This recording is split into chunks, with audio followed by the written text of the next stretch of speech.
2007 ശേഷം വീണ്ടും ചോട്ടാ മുംബൈ എത്തിയിരിക്കുകയാണ്. പല വേഷത്തിലും പല ഭാവത്തിലും എല്ലാ ആർട്ടിസ്റ്റുകളും തിളങ്ങിയിട്ടുണ്ട്. അതുപോലെ തന്നെ ചോട്ടാ മുംബൈ എല്ലാവരും കാണുന്നു.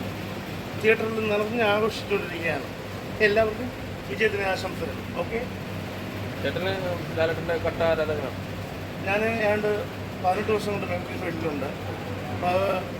ചോട്ടാ മുംബൈ ഇറങ്ങിയിട്ട് 15 ദിവസമായി. ഈ 15 ദിവസം കൊണ്ടും ചോട്ടാ മുംബൈയുടെ ഫിഗർ പടിയെ ഫിഗർ ചെയ്തുകൊണ്ടിരിക്കുന്നു. വളരെ സന്തോഷത്തിൽ. എൻ്റെ സ്ഥലം തിരുവനന്തപുരമാണ്.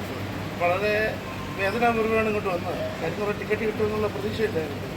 അപ്പം എന്തായാലും എനിക്ക് അതിനുള്ളൊരു ഭാഗ്യം കിട്ടി. പിന്നെ ഈ വേഷം ചെയ്യാനും എൻ്റെ കൂടെ പല മെമ്പർക്കാരും ഉണ്ട് ഈ വേഷം ചെയ്യുന്ന. അവർക്കും ഇതിനുള്ളൊരു പ്രചോദനം ഉണ്ടായി. അതിൽ കുറേ നാളുകൊണ്ട് ആഗ്രഹിക്കുന്നു ലാലേട്ടൻ്റെ മുമ്പേ ഇതൊന്ന് കാണണമെന്ന്. ലാലേട്ടൻ നേരിട്ട് ഇല്ല, കണ്ടിട്ട് ഈ ഡാൻസും ചെയ്യുന്നുണ്ട്. കൂട്ടത്തിൽ സൗണ്ട് എടുക്കും.